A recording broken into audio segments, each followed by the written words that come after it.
have food for children, cleaning items, and many more. So all you need to do is visit Rainin Supermarket or shopping mall and get all your catering services taken care of. They have liquors like Red Label, Captain Morgan, Blue Label, Jack Daniels, Double Black, and many more. Commercial Street is where they are located, opposite the post office. 0244291047. Stand back and take account. Nara Rural Bank wishes to inform 8 valued customers and shareholders, business partners, and the general public that the bank has officially changed its name from Nara Rural Bank to Nara Community Bank PLC, effective April 1, 2026. This change is in line with the ongoing microfinance sector reforms by the Bank of Ghana, aimed at changing operational efficiency, strengthening governance structures, and improving financial service delivery across the industry. Please be assured that this change of name does not affect the bank's legal status, existing agreements, products and services or operations. All transactions and commitments previously undertaken under the former name remains valid under the new name. In view of the above, customers and the public are kindly advised that with immediate effect, all correspondence, transactions and references to the bank should bear the new name. Nara Community Bank PLC remains committed to supporting your financial growth and delivering improved services tailored to your needs. We take this opportunity to express our sincere appreciation to our customers, our stakeholders, our shareholders, the general public, for their continued trust, loyalty, and support. We look forward to serving you better under the new identity. But I gave you a call, and you answered my prayer. That's once you made a way. 1, 2, 3, and 4. Me boom, boom, boom, push your machine. And you're friendly, baby, I'm a dream. In football, you don't reach the World Cup without discipline. And when it comes to your smell, the rules are the same. World-class defense isn't built in a day. It is built by brushing morning and night. Because every meal is a snack attack, especially with the World Cup game at dawn and midnight. And without the right defense, gems will score. That's why Pepsodent brings you the limited edition World Cup toothpaste. Choose from your defense variant. They have fresh bread for oral care that will take you the whole day, antibacterial to fight germs, plug remover for a cleaner, stronger smile. Get the Pepsodent World Cup Edition Limited today, available at supermarkets and shops nationwide. This World Cup season, Pepsodent says when it comes to your oral health, fan the World Cup.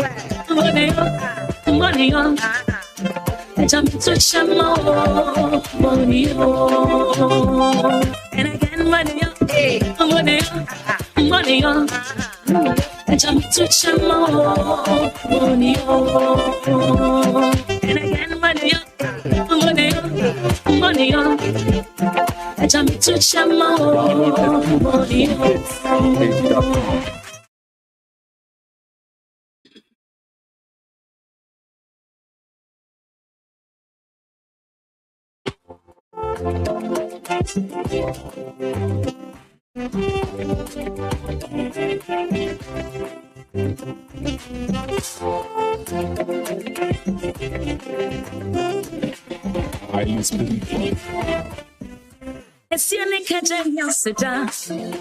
I refrain when you pang and so down in me said, me rem fi papa why I'm here.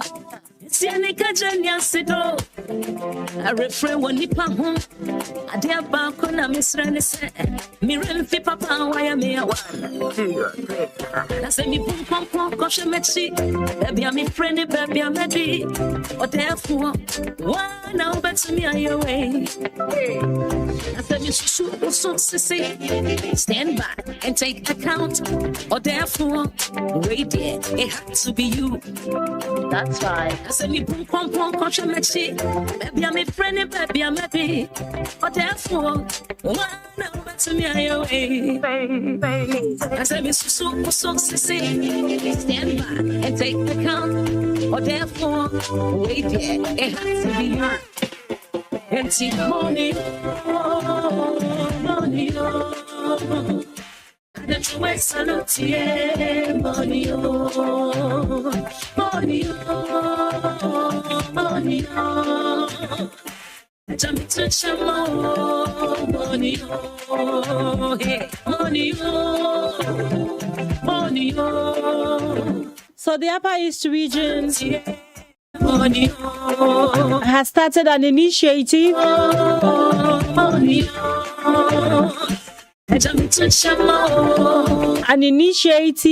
to put together a blueprint document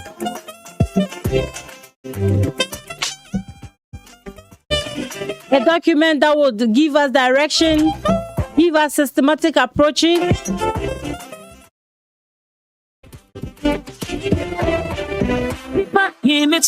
help us build resilience, and everyone has been contributing. So the Member of Parliament for Bogatanga Central and Chairman of Parliament's Finance Committee, Honorable Isaac Adongo, has proposed the inclusion of 8 strategic pillars in the Upper East region's 10-year development blueprint, describing them as critical to unlocking the region's full economic potential. 2 or 3 years. So the proposals are aimed at strengthening the prosperity through enterprise, agriculture, resilience, and livelihood, and it's called PEL. And take account, or therefore, wait there, it had to be you. Money, the framework, beginning this year 2026, expands from now to the year 2035. It is an ambitious initiative seeking to mobilize approximately 8.6 billion Ghana cedis in public and private sector investment to transform the Upper East region's economy over the next decade. Everyone is commending the initiative. Honorable Isaac Adongo isn't an exception.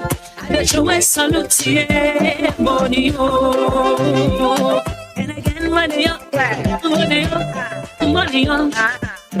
And jump to chamo, money up. And again, money up. He said the technical expertise and collaborative efforts of the committee would be instrumental in delivering long-term development for the people of the region. Money up, money up. And jump to chamo, money up.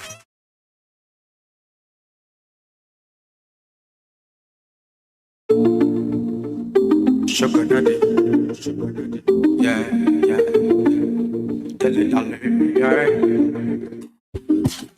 Puff, pass, my Mary Jane. I'm high on life, wanna meditate. So allow me, make I enjoy life. Cause problem not the finish, oh, we did different wahala. Problem not the finish, oh, I just wanna party every day. I just wanna party every day. So pass me the dachi, Pretty girl, come wine pon the cocky. 10 toes, one girl, make it touch it, touch it, touch it, touch it, touch it, touch it. Pass me the touchy. Pretty girl, come wine pon the cocky. 10 toes, one girl, make it touch it, touch it, touch it, touch it, touch it, touch it, touch it. Shut up and bend over. All right, so this morning our discussion is going to be bothered around Pearl. Bend over. Let your back out the talking over. It has been the whole of this week. My life, I want to be happy. I want to dance and party. Feel the rhythm of body. I just wanna party every day. I just wanna party every day. So pass me the dutchie. It has been the whole of this week because we as a radio station prioritize the development of the Upper East region in every content we churn out. And so if there's going to be a document that is supposed to strategically direct us as to which steps to take,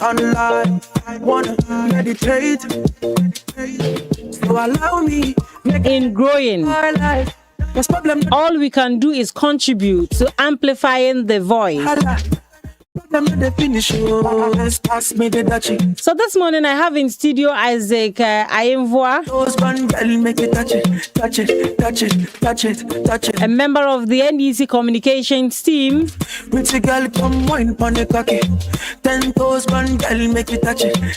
and also the secretary of the Bolga Central constituency.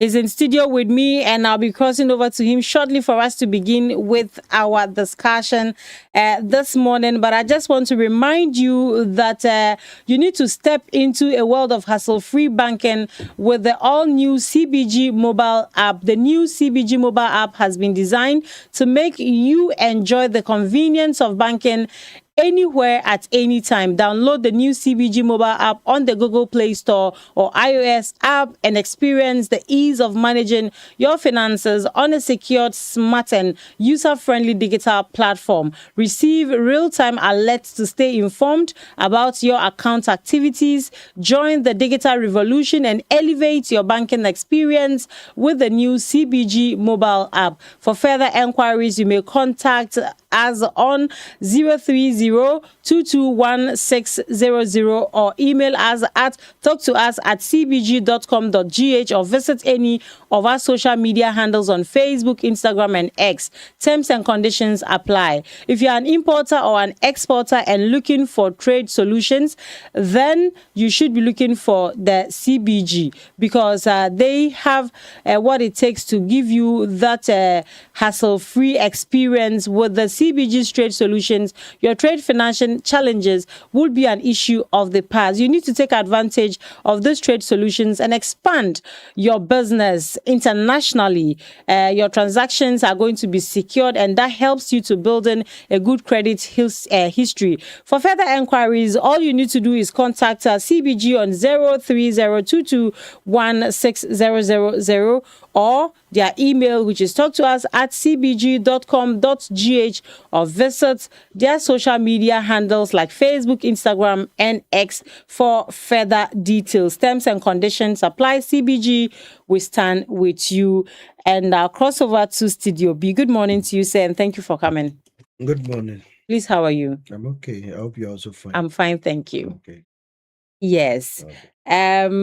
As an Upper Easterner, and knowing that there were discussions around putting together a document called Pearl and finally having it launched 3 days ago, the caliber of people, the enthusiasm, the excitement, the willingness and readiness to contribute to the document. I mean, how do you feel about it? Not as an NDC member, but as somebody who hails from the Upper East region. Okay. A very good morning to permit me to empathize with party members.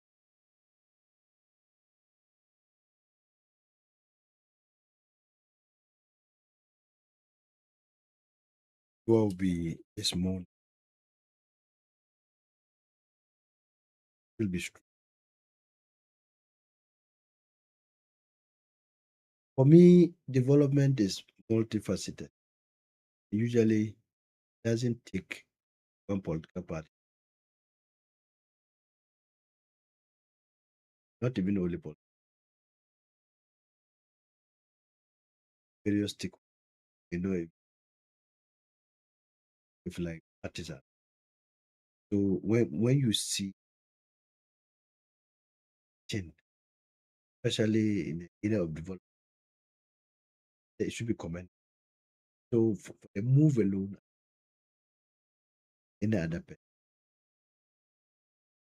not have the opportunity to join them because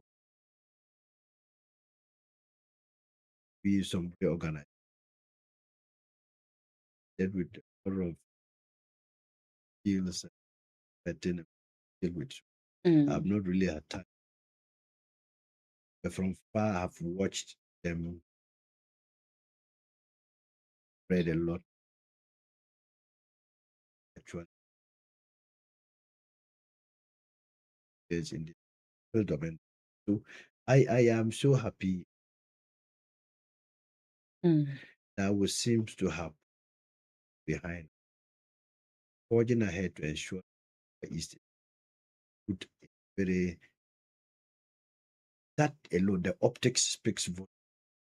The optics alone is able to tell anybody who receive that you may not be able to divide the people they are poised for. Just hope that it's not just the optics, but sincere.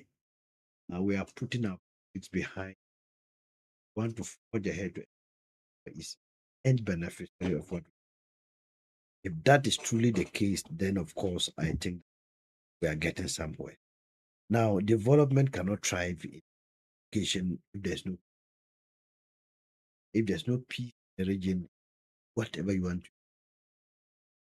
The war should care people, war should let people fine. They wouldn't want to seem to be working together as a once we do not work together, the people, this thing called development will elude us.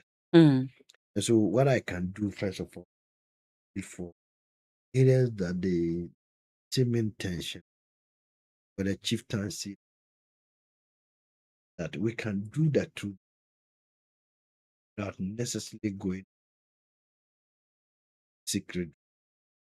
Because if we are currently at war, what it means is that leverage exists now, able to help people to chieftaincy problem, land related issue, not lenders.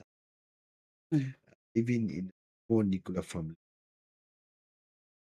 when we are on the president, there are still areas that so I believe that with what is happening in the Upper East region, don't say it is it. If we had started somewhere, I believe this 10 and started we would have been in the second, third year. Some of the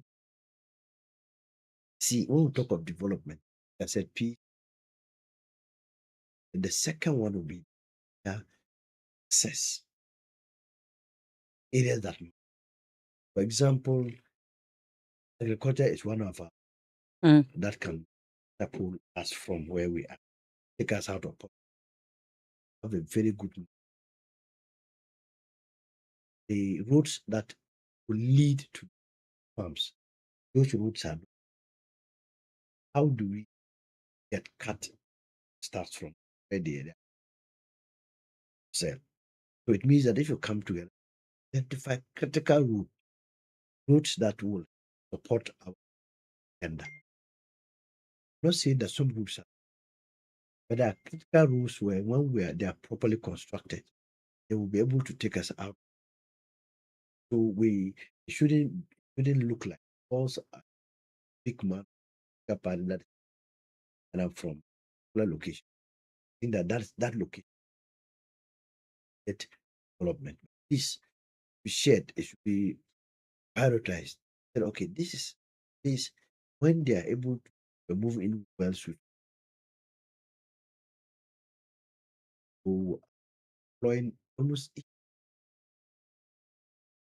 to be Upper East minded. That don't be looking at what you can benefit us. You are going to look at what you can benefit us. Mm. Last or three, I was in the South. I realized that teachers who had come from school, see them change quickly. I said they were going into the valleys. I wanted to find out why they were, so they have their rice farm. Usually, when they say from the valley, I have not at first information, hand information about what is happening. I realized that the valleys are even more than one. You see them say, "Oh, that's where they make their living and do things." So it means that farming. But if you go through the roads were not good, especially now that it's been raining. See how to even get into the farms. How many farms over there have farmhouses? You see, so that you go to the farm and it's about to rain and you cannot stay there, you have to run home. At least, if you are engaged in commercial farming, it's of where you located should have a farmhouse. Yeah. Something that can protect you from the hazards of the weather when it's raining, especially. So these are some of the things we think that as the development is being promulgated by people who matter. I have seen experienced people like Professor Miller who main interest quick. And in fact, he's been somebody who has championed this through SADA and even through to Northern Development Authorities. In fact, he participated in trying to map up areas where we needed dams that matter that could be used for irrigation. And that brings me to a point of Greek as well. And in this case, we're talking about irrigation farm. See, we have less than 4 months of serious rain. After those periods, we may have to revert to the usual dry season. And if you don't have dams that we were able to get water to do dry season, the 4 months rain or 5 or whatever will not be able to suffice. You cannot feed the upper. So once I saw people that I said, these are people who will bring some experience, in-depth knowledge when it comes to. I also saw business people, not only from the region, but coming from other areas to share their experiences to we the local see. So I think that this one, the white collar job alone is unable to feed the upper. Government industries are the industries are not even there in the upper east region. And we either you are a nurse, you're a teacher, the government set up some. What are the industries here? Our tomatoes factory is down. What is it? As they'll tell you, raw material. Why are we not having? When I was coming up, when I was growing up, around the right away from coming down, the irrigated lands where we could go there and cultivate tomatoes, peto, other okra and stuff. Used to do. Now these days, if you go, very few people venture into those things. The land was becoming destroyed by our actions and whatever. And nobody was doing anything at all. I remember we started something they call crop rotation, or is it shifting cultivation, where you have to leave this one for 3 years. I got tried those years, but still some diseases came on. We didn't have the TOs, technical officers, to advise farmers on what to do so that they do not infect the land up to a point. So eventually, we don't have so much activity along that belt. Apart from those closer to the streams, they do like garden stuff like that.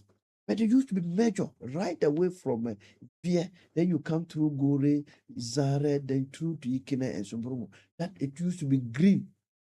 And sometimes when we came from school, you didn't even want to move inside town. You move down. When you get virtually everything that you needed at the time. I think if we see that type of revolution now with this current business mind or with the current Greek minded people here, I think it will help us. So I think that is a good one. Okay. And I like the way it wasn't political. Chiefs were involved, Tindanas were involved, politicians were involved. My Now, fear is just the issue of politics takes me to my next question. Beautiful initiative by all standards. We've had all the people you've mentioned and even more attend and accept it. But the initiative is started by a politician. How do you think that will influence how it works? What sort of systems should be put in place such that it doesn't appear to be like it wasn't our party that started it, so let's put it aside and see if we can also start our own? Yeah, I agree perfectly with you because we have had 40-year development plan by a certain government. Another governments come to power. They know. Maybe I do not think that those people who spearheaded this ones are my party people. So let me also see whether I bring in my own party people to see whether they can or do their own thing. That is in line with our manifesto. And for me, that is the danger associated with the things we do in this country. I just pray and hope that we do not allow politics to take the better part of this process. It is true that it's initiated by a certain minister under a certain regime. But I think that if we want to have good leadership for this decade-long development plan, what we can do is to get leadership that do not actually represent political parties. I'm not saying that they do that we know. Those who are not politically inclined, like I have been talking about Prof. Miller, I can't tell who party he belongs. Every government that comes, he proffers solutions to some of the things that what he knows. And so people like that, if you put somebody like that, I don't know how, as a politician here, I can go and be telling him to do things that will suit my political party. Now, but if you go and put me, secretary to the Volga Central constituency, chairman of something there, you can imagine what will happen. So I think that the advice I will have for my people or myself is that if we can contribute, let's ensure that there are neutral people, not neutral as in how we see them, though they vote, but how we see them as neutrals, though they vote. If those people are the ones spearheading it for now, it doesn't really matter whose government is in power. If the NDC loses power today, those people should still stay put, and try to behave as neutral as they are, so that this at least program is not thwarted. If we are able to do this, I'm telling you, there's a lot of benefits we can get from this one. I have seen what hitherto were not averting our minds to, and people are not thinking that we used to have this. We have children today, like our children, they don't know some of the foodstuffs we used to. Yes, they don't. So now, if we get back to them and begin to, and our culture, we are losing significant part of our culture. So I think that, like I'm saying, leadership is a problem. We should try and get as neutral people as we can to let them be the one to spearhead it. Ministers or people, DCs should be playing supervisory roles. Let the things get to them as their bona fide properties, so that upon leaving office, it's as if they have moved out completely with what they've started. Yeah. So if we're able to do that, I believe Upper East would be a good place to be. You see, it doesn't really matter if Upper East becomes a good place to be. Even our politics becomes very easy to do. See, education, as I've always said, is key. And education is not just about writing and doing whatever. Letting people know what they are supposed to do at what point in time. So that sometimes we politicians do not take advantage and exploit them. We know we exploit the vulnerable. That's what we our politics is all about exploitation. You go when you realize that they are unable to decipher, then you take advantage of that and exploit them. That for me. But if you're able to educate the people, not just to read and write, but to know what they are made of. See, I shouldn't go there and talk to people and only give them money to go and buy a drink. I think that is enough. What about if you're a politician and somebody is a farmer, then you are going to him. If you can even bring ceilings, if you can bring this, That is what he's going to benefit from. But we are fixated in going to take this one and go and buy a drink. You go and drink, you even go back to the farm. So we should educate the people. Let the people know what is good for them and what they are in for. If we are all given something to do, like we sit here, if I have a place to go and work, robbery will be a thing of the past. You see those activities in the ascendancy because virtually the youth, they have nothing to do. So when they get up in the morning, it's a mother who may be able to provide cocoa or something. After the cocoa, they need other things. They need to go to Jocom, local apartment, stuff like that. You can't be giving them as a father. So what do? They may have to find a way of making it. Those who are in the Galamsey area, they are better off. They may go and do that. With those who are in the center here, where do they go? But if there's a farm for this young man, it's made easy. Ceilings are made available. Fertilizer is made available. There's water for irrigation. Then the guys they engage themselves seriously. You only come back home somewhere in the evening, and that short period, you'll be tired. You do one or two things, and you are good to go. And so that for me is a very good one. When I listen to experienced people speak, I wish I were there, but like I told you, there was pressure. Yeah. I could not be there. But I'm just so happy that we should begin behaving like Upper Eastness. It doesn't really matter. So apart from farming, you've mentioned farming quite a number of times. Yeah. I mean, looking at the region where we began from, at least from the time you've been alive, what other critical areas do you think we should be identifying and concentrating on? Something from when I was coming up, I know from a part of Zare and Yoruba, they used to do this holes. It's like blacksmith, a local blacksmith sort of thing. That was where if you wanted a good hole to buy, those areas, you go there and place order, and they will do it for you. Now that activity is going down. Does it even still exist? It is there now. It is even happening at a time that when students are going to school, they need holes to send to school. Now the point is, why is it dying? If you ask my children today where that thing is done, they don't know.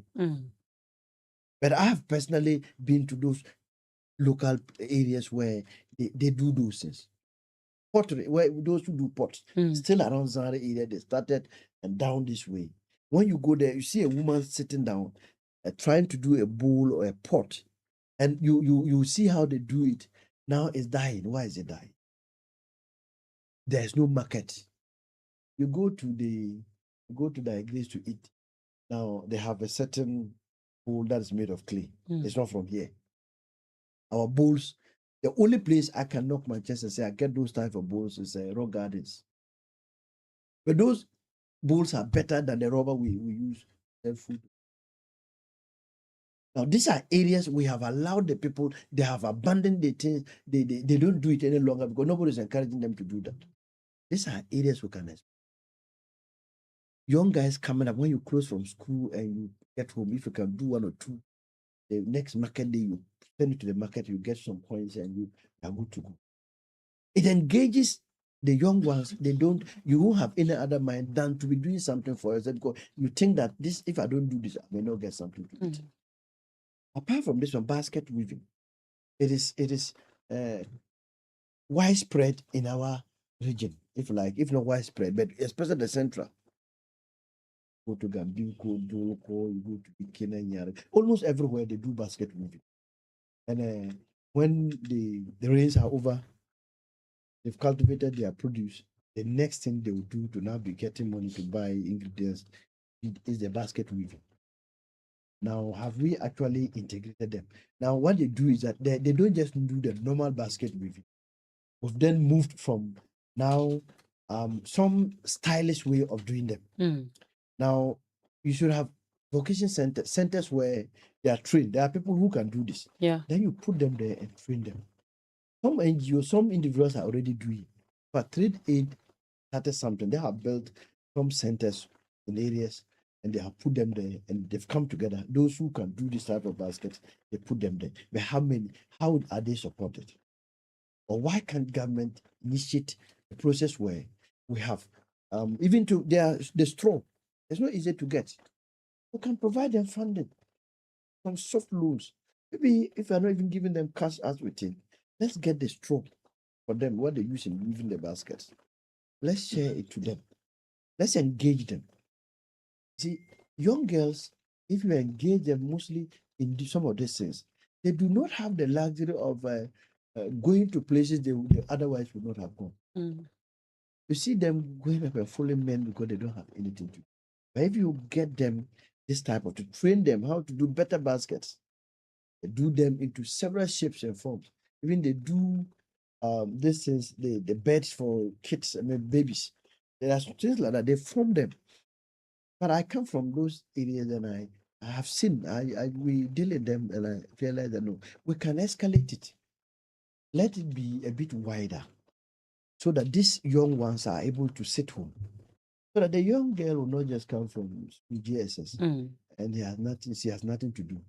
And she's forced somebody who maybe has gone to steal, giving him something, buy a small phone, and you are taken away. They are destroyed utterly. Mm. See them becoming pregnant at that very tender age, and it's causing trouble for them. So I think that So there's a lot we can do. in the area of The- technical and the vocational vocation, training, yes, we can do that. so maybe we should be putting up a big workshop that the region can call its own, or That I'm saying, improve on the ones we have in the schools. we have existing ones, but at least every community, we can have centers like that, craft centers, we call them craft centers, where they learn these local crafts. This one, you don't even need a highly educated person to train them. You need one of their own Mm. who is good in this one. Let's pay him or her to teach these young ones how to weave these modern shapes from baskets. Mm. And there's already an existing market for them. These things are exported. So they won't say that they can't do it. They are exported. So when they do it well, people they will come and buy it and sell it out. They should be, and let's facilitate their how they sell them. Sometimes they produce them, and we take advantage of them and buy them at very low days. Let government come in. Government can come in the area of business and support people who are into basketry to be able to support the locals as well. So that when they weave, it shouldn't sit there and rot. These are products when you produce them and you allow rain to beat them, and it becomes waste. So if we have keen interest in these ones, and we do not put impediments on how they are exported, we give them that leeway, so we assist them export these things, but they'll be making a good living, and Ghana will be a good place. Like I have said, if everybody is doing something small at your own corner, of course, you won't have crime rate going up. It is so because we have given birth to children and they are all looking up. Somebody has finished university, 7 years is still roaming. He's just waiting for somebody to employ him to teach, to employ him into the nursing something. And the place we have not actually, they'll tell you that though there are vacancies, but a way without to pay is not. Mm. So how long can we continue to be waiting with our degrees? And when we could have been doing something that may even make us get more money than what we would have gotten if we were in the white collar job. So the Upper East has now, risen to the occasion and is trying to tackle its own problem. What we can do is our problem now is mentality. That inferiority complex. We too from here. Now, if we don't do away with that mindset, it is as if nothing good can come from the Upper East now, because of our where we come from. No, let's take that away completely. Good things can come from here. If we begin looking down upon ourselves, and let me talk to our colleagues who are better and they think that they can't come and establish anything in the Upper East. You go to Accra, you see correct business people. They are from Olga here, Bongo, Buku, whatever, but they have established their big business in Accra, and they don't want to have an outlet here. Let's try and recognize that our place also needs development. And once you put up that your small factory here, you are going to employ 1 or 2 people in that factory. Look at Lesken. The number of workers in Lesken is today. It is here. Sometimes I feel for them. How much they pay light bill, I feel for them. he has established it here. One of the good hotels. Mm. He's employed people, but he pays so much electricity that can't government come in and say this is an indigent from the Upper East region? Can't we have some form of subsidy in terms of electricity for him? So that if he breaks even, he can employ more. Once a private individual employs more, he's taken away crime in the area. The unemployment is also reducing. That is the problem we have here. Those who have sacrificed, they have come to the Upper East region to set up their businesses here. They are thinking of also running away because cost of doing that business is high. How are we deliberately, and this is government policy, trying to help people to take us out of poverty? But your party is in power. Yeah, so that's what I'm saying. I'm talking in general terms, but this is what I think as an individual, as a party in power. This is what we should be thinking about, and this is what when we sit and we're able to. Especially tying it to Pearl. This is what we'll have to put across. I get why you didn't want to be too political about it. So because we are still talking about Pearl.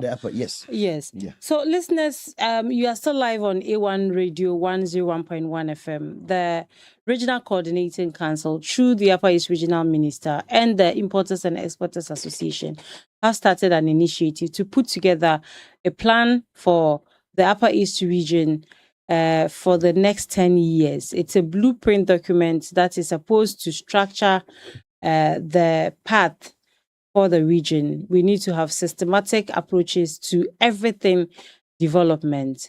We talk about infrastructure, we talk about health, gender, agriculture, mining and the extractive. I mean, you can name them, all the areas. There needs to be something intentionally done towards bettering the lots of the people of the Upper East region. This morning, we are having a discussion around Pearl. Is it something that the NDC, since it's an NDC regional minister that is starting, is doing for a name, or it is an initiative that has really come to stay, an initiative that all of us have accepted? We have in studio the constituency secretary for Boga Central here, and also a member of the NDC communications team, Mr. Isaac, and he's helping me appreciate what they as a party make of this and how they intend to support with all their strength and might to make sure that Pearl sees the light of day. Pearl doesn't lie, just as one of those documents. It doesn't rest on the shelves just to gather dust. We want to see it working. Now, let me ask, mining is a blessing sometimes, and also it comes with its own disadvantages. How are we leveraging the discovery of all these gold deposits in the region? We are told about 10 districts in the Upper East region out of the 15. And I'm sure even the 15, if we do more scrutiny, we may get some other. we may get. So, who would have thought? There's a comment I saw some time back on social media that, hey, there's gold in the north, and they used to come here to do kayaye. Yeah. So Ghana is actually sitting on a lot of gold. How do we take advantage of the gold such that we do not wake up one day, 20, 30, 50 years from now, all the gold is gone and we are hanging? I agree, like the statement put it. If we have 15 districts and they're saying 10 out of the 15, at least there's some portions of those districts that will have gold. Now, we shouldn't have been.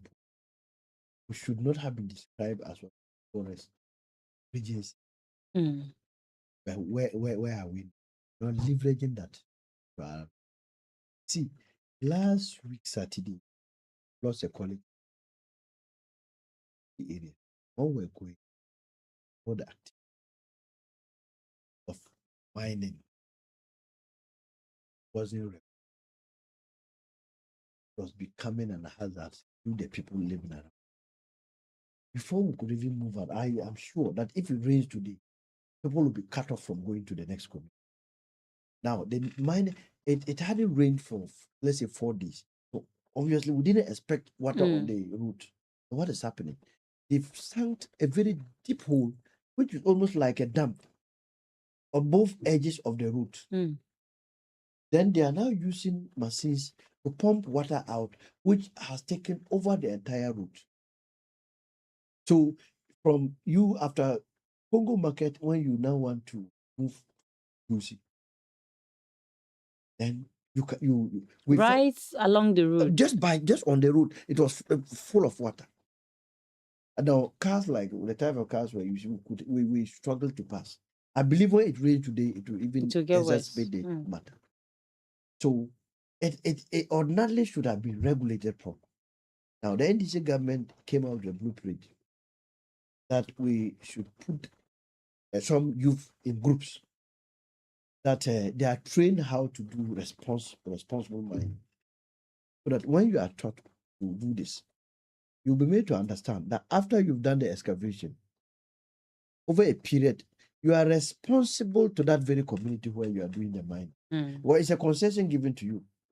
And as a group, there's a social corporate responsibility for any mining group that is embarking on mining in that community. Now, you have seen a route.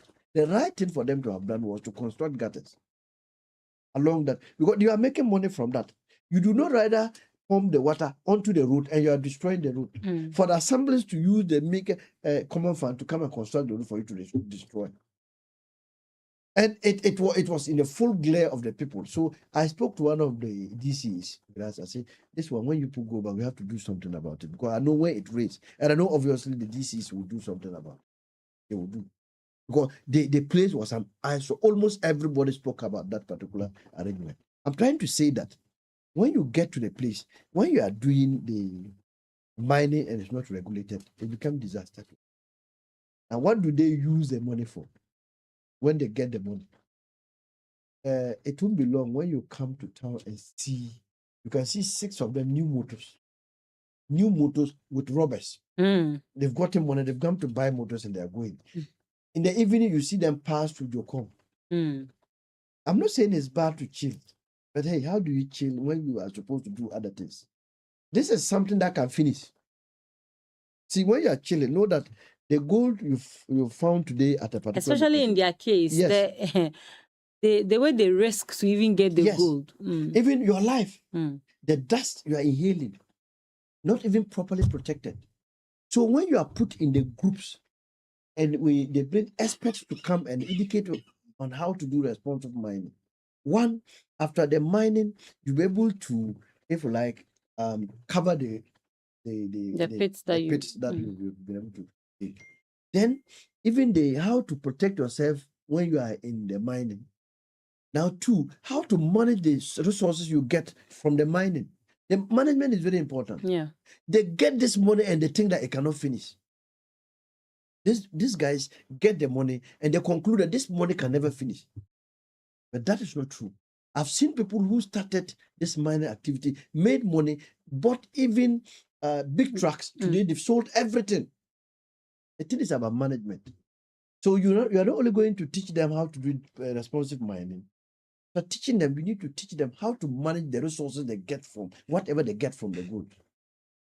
Now, that is the only time we can leverage whatever we are getting. That is the only time it can be judiciously used by us. Or else, if we allow these young ones who gets money at a point that ordinarily they are not mature enough to handle the money, they misuse it. You can't be buying scooters every week or every 2 weeks. But they say the new one has come that you are selling. Anytime you buy a motor today, 1 week time when you're selling, the price comes down. Cheaper price. It doesn't make sense. No business person does that. But because the money is coming, they go and do it. You are going to site a building at a place where you are not going to make any money. No, you alone cannot sleep there. How many of them know that I've gotten money? Whether I'm putting up a school somewhere, I'm putting up a hotel somewhere, how many of them? Very few. But they make the money that can set themselves up. So that today, if the mining business is not there, I can go back and be comfortable in my small zone. So we need to really, that's what I'm saying, the enclaves where, and it could be part of this, our development plan we're talking about. Let them identify those people who are into mining. Though it could be illegal as we see it. Let's integrate them into illegal mining firms. Like the government is already, let's advise them. It's not just to stop them from mining, but to let them do responsive mining. or responsible And mining. because it's illegal, it's difficult for assemblies to even take Yes, revenue any from tools them. from them, and that's the problem. Tools, And meanwhile, they make a lot of money Yeah. that could have supported the assemblies. Mm. Like I'm saying, that very road is very short. If those two people at the edges of the road that is destroying the road, if today they come together and say they want to put that road up, so that their activities will rather be running and beneath the road, they can do it. They have what it takes. They can do it, Mm. but nobody. And when you ask, they say, "Oh, the chiefs are behind them." I want to appeal to the chiefs that nobody is against people making money, but they don't make money at the detriment of the lives of ordinary people in that area. I'm telling you, that place, if it rains now, I don't think that anybody can cross to that side. And there's a school there. I guess some people will be crossing the road to go to that school. You can imagine what will happen to our kids. That is just one area, but there's a lot of them. Going there, you see that. So what I think is that like this development plan can widen their tentacles. Let's get them consciously, put up a team. Let's get them. You go there. You are not chasing them away. Please, we want to have a conversation with you here. Now, let's have the conversation. Riders come go in there with guns to start. So that they come in the night, you'll be sleeping. Yeah. So you talk to them, let them know what they are doing. Their activities is inimical to the lives of people here.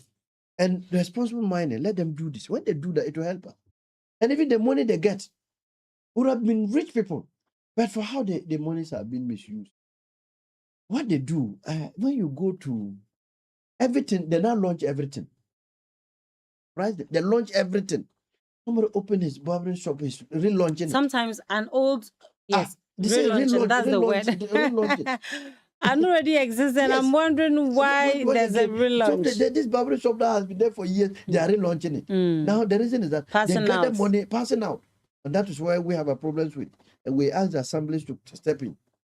Passing out, they will It's tell not you that they will late tell in you the that night. 5 o'clock.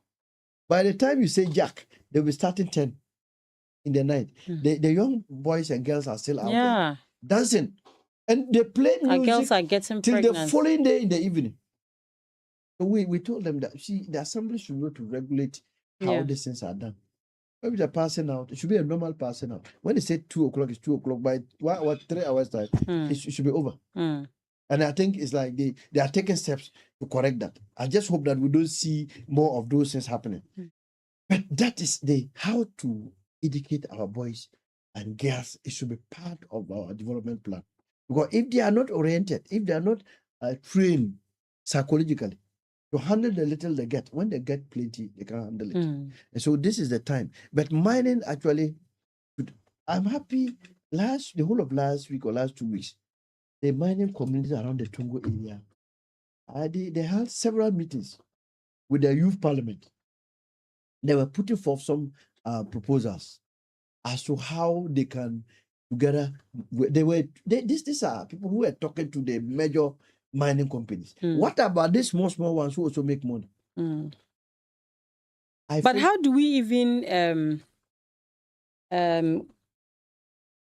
get the mining companies, especially the regulated ones, to sort of train our people such that by the time we get to a stage where we do not have so much gold in the system again, we can boast of having indigenes who have the technical know-how, where we can also export to other regions or even out of the country.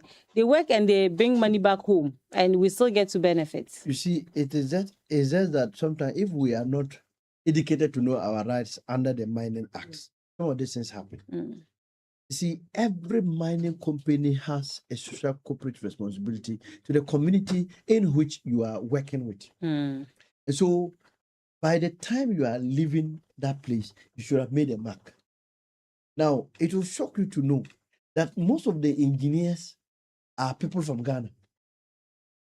But some of them are brought from down south, and they picked some local ones here. Now, even if they pick the local ones here and we are here and we get another call, we go up there. But like I said, if we don't train those people to be aware of mining, and its related activities. And they are even they right to mine at the place and what they are supposed to do. No mining company should be there for up to 5 years without constructing a school or let's say a route. No mining company should do that. There must be routes. There must be schools in that area. But they pay to the assemblies and central No, government. that is not the only thing. They have social corporate responsibility, which is enshrined in the contract. And that is determined by them. I am doing my business. So if I want to be nice to you and you come and beg, like the assembly went for a pickup, they gave them within 1 week, they gave them a pickup. So And I mean, it was the pickup social, is just for the assembly. the to do the assembly. work. I'm not You saying it's bad. understand? But what But about the people who the local people who have leased their land? same question we raised here, that the assembly could write and within a week or two they could get a pickup. Same way they could have written to them to appeal for them to work on the road. I know obviously they would have appealed to them, but They prioritize they prioritize what they you think see, is right. somebody is sitting there as my boss. I need to continuously work. Mm. So if I make him comfortable, maybe he'll be talking, but he'll not be too tough. So let's be talking to ourselves with those who lead. Mm. That it is not about your comfort Mm. in your office or whatever you do. Mm. It is about the people you claim you are leading. Yeah. If we project our comfort more than the people we are leading, most of the things we see will always happen. Mm. You see, how will you go to a community that they will have to walk through miles to access education? And a mining company comes there that can help you put up a school, and they won't do that. And another thing that let's get to the regulator or the one who supervises me to rather make him feel better. Mm. That is not what they are supposed to do. Yeah. And so, but I have seen a few of them have put up schools. Schools, even hospitals. Yeah, I've seen- hospitals. Yeah. It is better. Even they themselves need the schools Yeah. because you have workers who come with their children. Mm. If they put them in the school for that period, they can work. When they close, then they come for them. And so, at least every mining we should make it should be mandatory. That when you get there, But it's mandatory they pay to central government, and they do. my trouble is that But the point is, Yeah. the usage of that money is where after the that one, when it gets to Mm. the central government through the assemblies, what we like, Mm. they have so many things. Mm. Whether we agree with them or not, Mm. they prioritize that we cannot control. Yeah. But I'm thinking that if it is properly stipulated in the agreement before we sign, because when they come to the local, those who lease the land, the chief should be able to tell them, Yeah. before you get to this number of years in my community, I would like to see this and that. That should be put in the law, so that by the time you've done your 5 years in the area, they have a school, they have a clinic where they can go. You get that? Mm. That alone will assuage their anger for leasing their land. Know that this is a land they've leased to you. They are not going to get it back any moment now. And that even if they are going to farm, it means they will have to move a distance to do the farming. And so what they can get in return is a school that if the wives are pregnant, if people are sick, they can go. Is the hospitals and the schools that their children can also go. Mm. So if those things are not provided, then no mining company should even do anything there. Mm. They rather go build nice houses for themselves and they are staying in that village. In fact, sometimes they are the nicest ones in the area. Mm. The Indians don't even have those houses. And that this thing should be strictly followed. A certain percentage of the indigents should be employed if they are employable. Yeah. Half of that agreement should not be taken away. But again, I said, when you get the gold money, people should be taught how to use the gold money. I'm not saying people don't know how to use money, but If we're talking about developing as a region, Yeah. all these things count. That's it. Because you mentioned hotels and schools. Yeah. If we have some of them using their monies to build hotels, then it increases the number of hotels in the region. And a better place to go. Yeah. They're making money. And there are a lot of businesses that can open. I'm more particular about the gold money because it is something that can finish. Mm. It's a resource. That resource can finish. Assuming it was something water that runs and never end, that I won't talk. But I'm afraid that the gold will finish here, and they will hear that there's one. Currently, there's one in Burkina and Mali. And a lot of our guys go there. I hear the people around the Bongo enclave now go there. Mm. Then and one thing that is also actually pulling our people there is the substance they take while they do the work they do. Mm. I agree with them that they need to do some work which involves strength. So they think that if they put substance in what To they get. enhance. So if you see our younger brothers tie a 5-star Mm, at the back of their motors and they are going to the farm area, it's not just going to be a 5-star. mm, When they get there, they drop some things into the 5-star and take, and it makes them work and they are not tired. You are abusing the system too as well. you And will that not be tired today. you will be tired today, but tomorrow you'll be weak completely.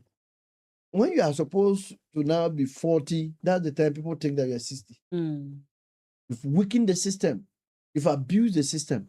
And so that for me is also another problem. So there's a lot of work that should come in this. Once you are educating them on how to even handle the small money they get, you have to educate them on health hazards related to the work they do. mm, After which you have to tell them what they shouldn't take or what they should take.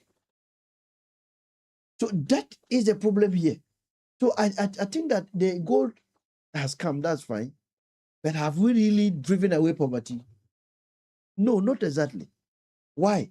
It's because of how we've not been able to coordinate the activities of these young ones. mm. And we think that so they now go make their money and use it on something that's not productive.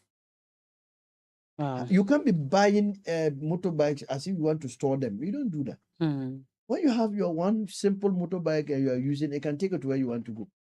If you want to buy your scooter, buy one. Why will you buy one and 2 weeks time you are changing another one?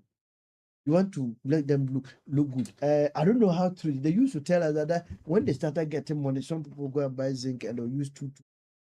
I don't know whether it's true. That's just an allegation. Assuming it's true, some people needed to be educated. yeah. That you don't need to put And they two. don't do that We anymore. don't do that. So you see the thing. So for me, that is the Yeah. problem we have with our people. But for development of the Upper East region, I think that let all of us embrace it. Mm, I'm a politician, a very deep one for that matter.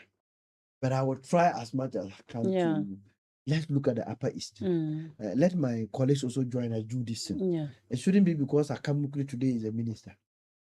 If another minister comes and is an MPP minister, Mm. Let's also support the process. Not the minister, but let's support the process. Maybe the minister says he's coming to review it and set another committee. That is a problem, and that has always been the Ghanaian problem. It's in the Ghanaian DNA. We have that sickness. Yeah. Maybe we should begin fighting it local in the Upper East region. That we should be resolute behind the plan. That's why I go back to the point that earlier on made, that let's have, if there's going to be a chairman or leadership, let the leadership be people we revere in our locality. Mm, And I've cited one example who I'm unable to tell which party he belongs. mm, Characters like that, when they are the ones leading and bringing more younger ones who are also research oriented, because you need research too as well. mm. You need people who are Data. interested. Yes, data. If you Yeah. don't have data and you talk on the upper, maybe some of them are updated. I spoke to one of the big men one day. We're talking about these meat factories. Mm, Said, people, I've been listening to you. You people talk about this meat factory coming on board. He asked me, when was the last time your wife bought beef? I was really struggling. mm, I don't even know whether they sell like this beef in a canned beef and stuff like that. mm. He asked me, said, really, I can't tell. Okay. So don't you think that we've moved away somehow from why not process the raw meat and package it nicely, freeze it the way they freeze and bring it? Mm.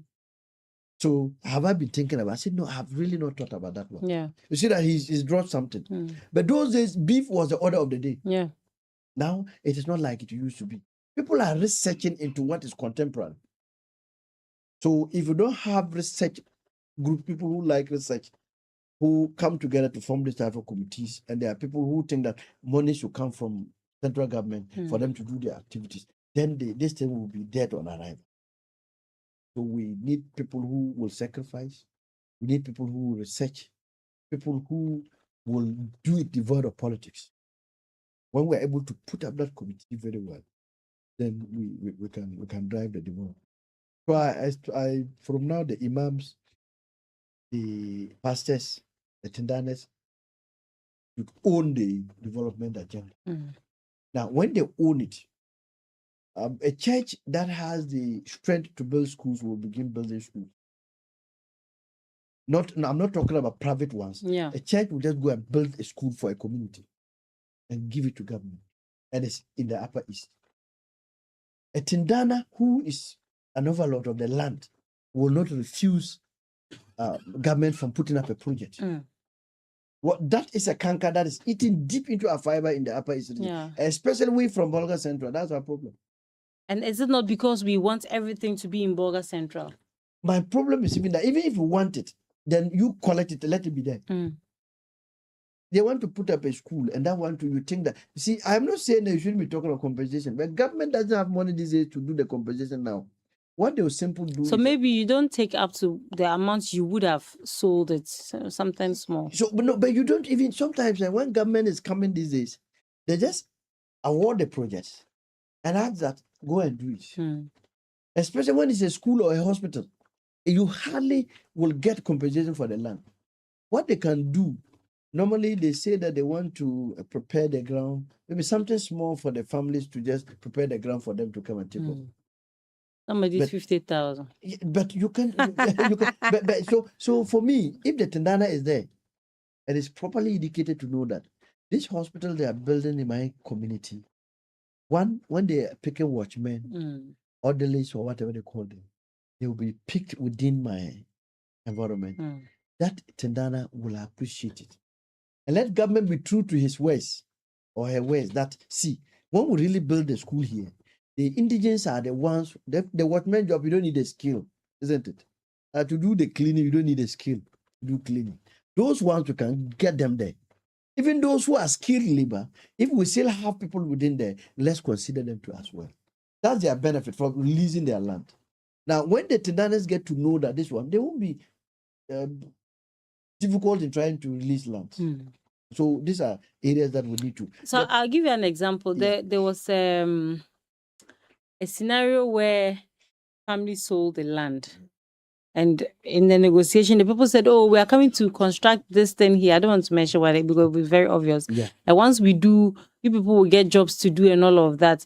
The security, the cleaner. Wow. So reduce for us. So they spoke and the people agreed. And when they were done and they started operations, the landowners, direct landowners, went there that they wanted to be security men. They had sold about 4 or 6 plots. And they said, "Oh, the security job has been given to security Zoomla, company. a security company. So you have to go to the security company and apply. If they pick it, then you tell them that you're from here. So you get it. Those are some of the See, challenges. You are just sending my mind back. There's an NGO. I will not mention the name, but it's obvious. When they wanted to start, they were occupying somebody's building. So they said, oh, they wanted to leave their place. Years, so many years ago. I should be up to 15 years. And if my assemblyman is listening, when they told us that if you can get something within my then myself, Van Evans, and the assemblyman went and spoke to some old men. But my area is hot cake. Yeah. Yet they release land. I think it should be more than 3-4 plots. They put up this place. Go and see what is happening there. Go and see what is happening. How many of our people have been employed? So it was the Evans guy who told me I have gone to the chief and complained about how the people are handling those things. So see, we are now having to go there and complain to our chief. Was it the case? No, that was not the agreement. And the agreement was that when you need the labor, especially the local one, around there, let's get them. They are very close. Yes. So the old men, obviously, they are right not to be happy with us. Yes. Because we convince them that they say this. Yes. So when it comes and I want to talk to the Tendana or the landowner, I'll be afraid because you may not follow through your words. Yeah. So the advice is that the government puts out a system. Please let the people who are around there. They've sacrificed. So some sacrifice will also come from government. But these days the problem too is from central government, and I will say this: they don't longer allow heads of those institutions to employ. They say go to the net. And so there's a pool. They pick you from Accra and send you direct to the school. But those days, if it's a school here, the headmaster or principal is allowed to do local recruitment. The people, pantry, cooks, watchmen, they were employed within. So you even have people working in the schools for some number of years and they are absorbed. But now they sit there and central government is bringing people. And do you know how it's myself and other people like politicians? we get our people from somewhere, come and they are now permanent workers. And those who've been working there for 7 years are still working as people who are helping. And so maybe, like we're saying, let's also change our attitude. The way the politicians should also try to change. Yeah, we are talking development. And this morning, yes, you don't sound like an NDC at all. So we just want to do that and see how we can move on. And Upper East should be a better place to be. Yeah. So that if I finally retire as a politician, and even we cannot do politics any longer, the Upper East should still be there. That's just how I'm thinking.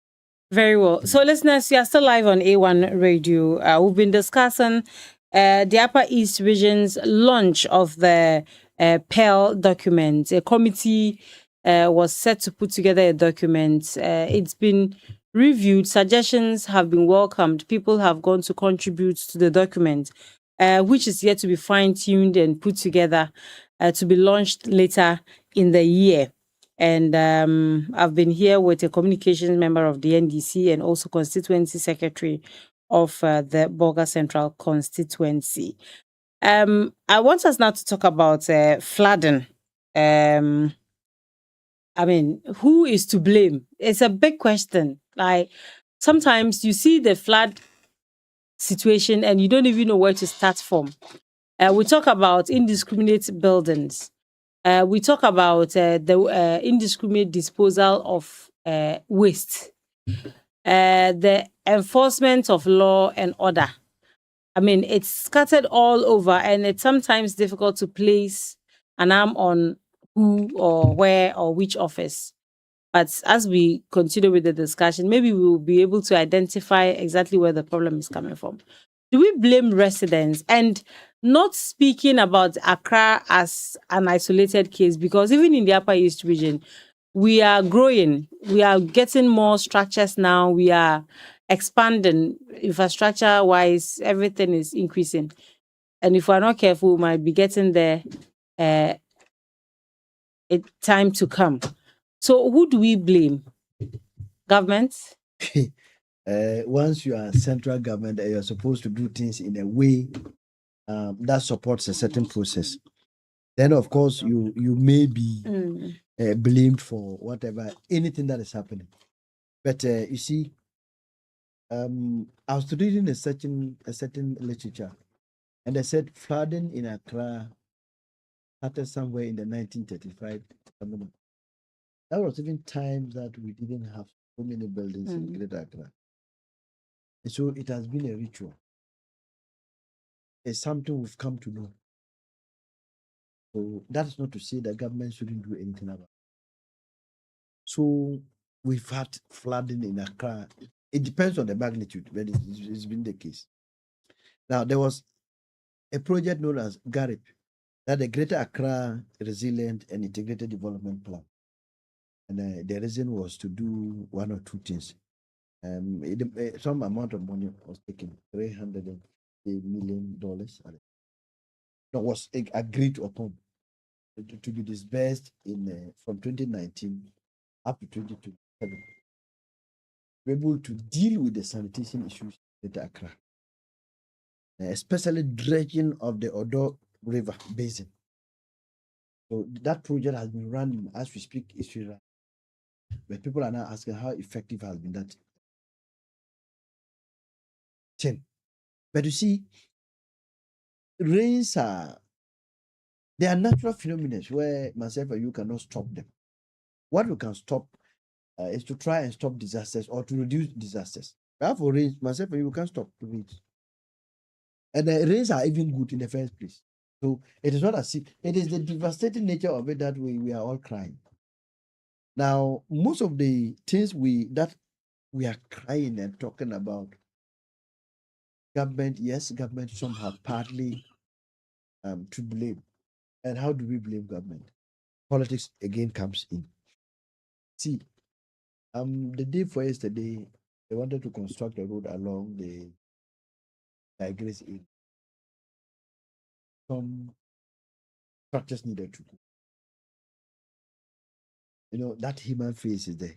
Yeah. I realized that they've done it up to a point. They've halted. They've given them some time to pick up their things. I'll be surprised for the next 2 months if those structures are still there. That's the human face. You go there, somebody's already bringing people in a chaos or something. You want to push it down, say, I'm not prepared. You've been warned. There's right thing that we are coming to do. That is just a small thing. A container that a road is supposed to cut through to the main road. The container is there, it is just sitting there. They have to stop for you to. It's the human face. Going up at Mid Marketing Board had their housing around my area. I was young, but I saw graders pushing down houses. People were running with their luggages, crying. The houses in my area. They left where they were. They couldn't pick most of the things. They pushed their buildings down. But they needed to just build housing. Because they say they bought that area and they're going to. Did they really buy? Forcefully, because those days, people were not up to the task. So they didn't know what was happening. Now, our ability to be able to enforce the laws are our problems. And so that you can blame it on government. Our ability to be able to enforce the laws are the bane for some of the things that are happening. Why will you go and build a waterway when you are not supposed to build? Why would the assemblies look on and allow you?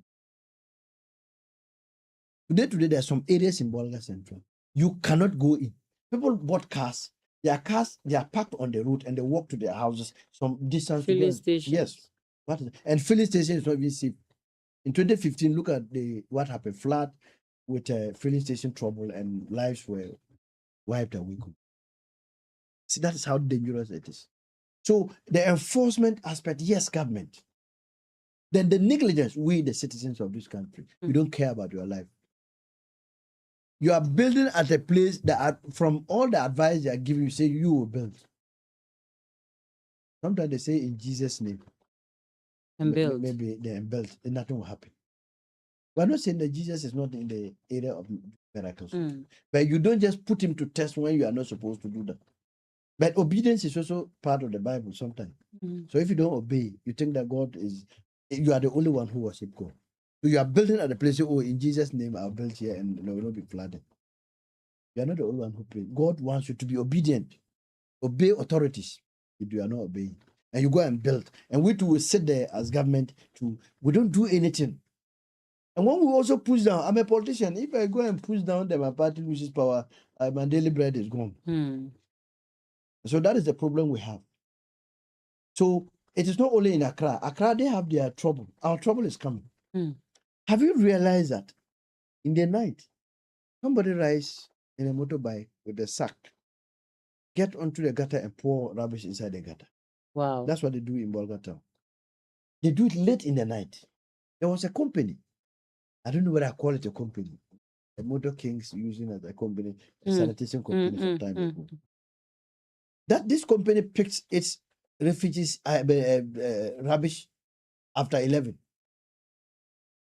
Now ask them, when they pick the rubbish after 11 from your home, where are they going to sell it? They want people to sleep so that they'll get a convenient place, maybe a gutter, to pour it inside. When it rains, that gutter is choked. So you see that first rains or second rains in Bolga, you see how dirty our town becomes. The robbers are in the gutter. They are now being exposed by the water, and the whole town is filthy. At west, some areas are choked, and we are also beginning to experience our own small flooding. If nothing is done, Accra may be better. If we continue building the way we are building, without actually giving our gutters are becoming small. We didn't anticipate that maybe it will get this particular population. We are not becoming populated. We discharge a lot into the gutters. Our gutters are not being widened. Now we will get there one day. So we must. So let's start from Accra and come down. Yeah. Now Accra is a flood-prone zone. Secondly, it is congested. Yeah. The issues of rent is so high. So everybody, when they get small money, they want to put up their own structure to save them the cost of renting. The place is full. Most of the government institutions are all situated in Accra. So you have pay issues. Your IPPD officer in Bolga cannot deal with it. Before you realize, you are in the next bus going to Accra. Another person wants a birth set emergency. They say it will take 1 week. After a week, it's not here. The person wants to run to Accra. Like, we are all going there. Do you think that it's the congestion will reduce if some key government institutions or offices are taken to other places, other regions? Yeah, I agree. That's what a lot of people currently are now considering, that if we can relocate some of the ministry to some other developed regions, i.e. Kumasi, Takoradi, those areas that are very Tamale. Yeah. Yeah, so that it will decongest the place. That's what people are saying. But you see, that is one of them. But there's another one I've been thinking, that when you are building, especially in water areas, now you develop the plan, raise the pillars up, don't build a room under. The under should be like a bypass for water. For water. A proper engineering will tell you this one. Get big pillars, hang the building, then the down will be for water. You see this room level water we're seeing? People will have been living up there and water passing under. How long would that water take? You are building at an area. The architect should be able to design it to suit the water area you are building. But we just go and build and block the waterways. That's number. So we should build and allow bypasses under, and let the water flow, and you won't have problems with flooding. Because it will flow to where it's supposed to be flown to. Another one is you build a wall, put pavement blocks. It is unable to absorb water in your house. So you see that people are now building, and everywhere either they are doing concrete. They are concreting the floor, the whole house, behind the house, they are concreting everything. As if that is not enough, some too will come and even do pavement blocks. When water gets down, it can be absorbed. Yeah, I think it's part of the challenges the people in Accra are facing. Yeah. Everybody has walled their house. They've either paved or tiled it, or done concrete. Everywhere. So water is running, it can sink. So you have the flooding. So some of them, we should design. Engineering can also help Accra people from this trouble. Let's have better engineering. The architects should go back to the drawing board. That though where you are building could be a waterlogged area, let's lift up the building. Let there be an underpass. An underpass. So that once we are up there, when it's raining, the water is at liberty to go. When you are even building your wall, there must be a trunk for water where water can pass. Yeah. A tunnel that water should be able to pass. You build a wall, every house is building a wall and blocking the water. Where do you expect the water to go? So Accra, there's an engineering problem in Accra.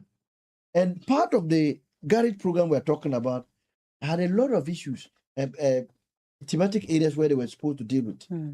One was for education, on how to keep Accra flood-free area. One was to deal with the sanitation issues in Accra. And one was to dredge the Odo Basin, lagoon. And that was the plan. But how we treated the money sometimes is also a problem. Part of it was taken to fight COVID. So I don't know, at the point that we thought that we'd be able to fight flooding completely. So we diverted the money in fighting COVID.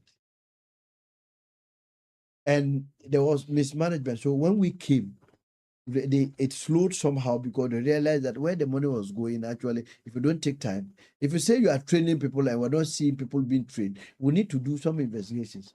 So even as I speak, instead of the minority in parliament coming together to say that let's do a probe of how the monies were disbursed right away from 2019 up to date. You are rather saying a committee that was just set 2 weeks ago should be the one to be probed. That's why I say you see how politics can mad the whole thing. A committee that was just set 2 weeks ago, or how many, let's say less than a month ago, are the ones they are interested in conducting a probe into. But the money that was supposed to be disbursed so that we dredge the lagoon, so that we don't have this problem, they are not interested in that one. But I'm saying that if we don't stop this type of politics and get serious work doing, and to let the people know that where you are building, if you don't have this type of engineering plan, don't build. If you don't have the capacity to build this, don't build. If you're somebody who is a poor man, but you've got some small coins to build, that is not where you can build. We want people who are well-to-do. They can raise big pillars up there hang the building, then the water can pass under. Then you put them there. Well, if we begin to do proper engineering, and some structures ought to go in Accra. Now the political will be able to pull down the structures is a problem. If NDC begin to pull too much down in Accra, now that we have a goodwill with the Accra people, we may also be losing that one. Are we ready to lose that one? That's the question. That's the question. So the politician is always thinking about himself. Yes, we think about ourselves sometimes, but hey, we think that God should give us the strength to be able to think outside the box sometimes. But it's not easy because we are just looking at we put so much buildings down, especially when it's an NDC prone area where we have more NDC populated people there, and you begin to do that. Say our own people are fighting us. So, but if those people die, like it happened, that is a people, problem. No, I see. I agree perfectly with what people are saying, but I'm saying that the politics is also here, and it's in the human blood. It's in the blood of the politician. The politician. We have our people here. They are dying. The solution is that let's pull down most of the buildings, which obviously the people are saying, "Leave us to die." Leave us to die. Should we leave them? No. And that's where. Normally, if we bring the local councils in, let them come back. It may help. But it won't be seen as the DC who is just orchestrating this. But the local assembly, another thing is the plastic waste in the system. Yeah. It's just too much. We have so much plastic waste in the system. And these are not products or they are not things that would decompose, such that when they are left in the water or on the soil for some time, they'll decompose. They are going to be there for as long as they want to be there. How about governments making conscious or deliberate efforts to construct maybe recycling plants in almost every district? That is a perfect suggestion, I think. So that people gather, because already these plastic sachet bags are being bought. People buy them. Yeah. Okay. Yeah. So if we can consciously create these recycling factories or centers where community members can be taxed, especially the women who probably don't have so much work doing, gather and bring and make some small money. We recycle it and reuse it. They are reusable. Yeah. These yellow gallons and all those, you see the takeaway packs, they are the ones they use to make them. Yeah. The waste rubbers they buy them to go and melt and reuse to do these rubber apapai and the takeaway and those things. So, I mean, government should be investing in those areas as well. That's why to industrialize your country, like I say, that is better. In fact, I have had the opportunity to visit one of the Polytank Ghana. I didn't know that is what is happening in Ghana. Part of our course when we were doing our master's program, somewhere in 2016, we visited that particular company. Wow. That's where I saw real work being done. All these polytanks, how they are molded. Yeah. How they even get to the pellets that they use. They are from these things we are talking about, plastics. They are broken into they have machines, chippings. Then they melt them and pour them into molds. And all sort of, whether fertilizer bags, the butter they use in praying. Yes, the yellow gallons. How they were done, I experienced it. Yes. And I just realized that we are wasting down here. We are wasting materials. We are wasting. Here. So, like we're saying, why is it only in Spintex route in Accra? Why can't we have one in the north? No, even if you don't have the factory, the one. Yeah. Those machines, if you have the machines, it can grind. What you see when you're going to carry the bottle, plastic bottles, empty ones, it's going to occupy a lot of space, and that's going to make the transportation cost higher. So get the machine, grind them. Okay, just break them into the small pieces, bag them, and carry them to Accra. You don't need to bring the factory itself here. Even if we have the factory in the north, let's have one here for the northern belt. Okay, that we can easily transport. If we can't even break them, let's have it here. I see those who were human beings working were many, and they were just blacks. There were some who will pick it and use scissors to do it nicely and bag it. those who are supposed to be taking it from where a lot workers were many. If you have it, it is going to create employment. Yeah. And it's taking the robbers out of the system. Do you know even in our farmlands, when robbers are there, it doesn't we don't get good yield because of this robbers thing. Yeah. So if they are able to be collected to a central point and they are recycled, like you said, it's also a good one. It also takes away blockage of drainages and stuff like that. So we like I'm saying, what is in Accra, I think that we should be praying for ourselves as a people, and let government, as we have always said, also begin to do re-engineering of some of the areas in Accra. You can break the houses, but if the place is not re-engineered to fit for purpose, even the debris, if they don't collect them, they'll be there. They can even be another trouble for us. But I think that now onwards, if you are supposed to pull houses that are blocking, do that. But see, once we are unable to do that perfectly, the building structure is to change. I've seen the water. It's not as if it has become so mountainous that they drown people. And let's just say a room level. Most of them are like room level. But if you stay in a room level in water, you will die. So what about if you say, okay, the room level, there shouldn't be a room there. It's a tunnel for water to pass. And also, now everybody wants to have their own house. Yeah. Elsewhere, we don't have that system here. That they build them, and you can buy your apartment. Yes. In that structure. Yeah. You understand? So you have, say, a 10-story something like that. with a lot of apartment, 2-bedroom, 3-bedroom. Then you go and buy your 2-bedroom. You go and buy a 3-bedroom. Now, I want my own house with a fence. You also want yours. He also wants. So we end up with, but if we were that way, we'd have solved the accommodation issues because we would have all been centered at one area. We leave the waterlogged areas and the water flows freely. And even in those architecture, most of them, the down floors are for parking. They create them for parking spaces. So when it happens like that, we don't have much of a problem. See, that's why we are a developing country. We are not developed yet. We are just trying to follow. See, the man is already corrupt. He's amassed wealth. He's bought several cars. He wants to park them in his yard. You want him to be living with people. So they will know that he's carried so much into his house. But they're out there. Why will you have 4 cars changing them? What? Does it really make sense? Do you need a 4? Once one car is able to take you somewhere, do you need to have 4 cars parked in your house and you change them like water?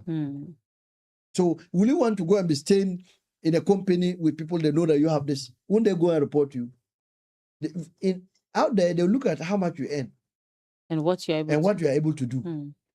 So you are just maybe a managing director of a small company. Maybe the company has only 2 pickups, but you have 4 cars, which are even more expensive than the company cars. You want to hide that in a certain garage. Use some tent to cover it and let it be sitting there. The day you want it, you bring it out. You don't want so many people to know that you are ditching. You are carrying fertilizer bags of money home and to go and put in your garage or somewhere. You don't want them to see.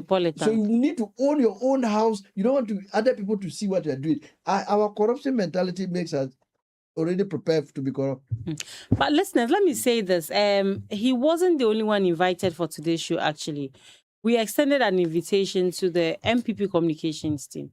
It's just that the person couldn't make it to the studio. So it doesn't look like.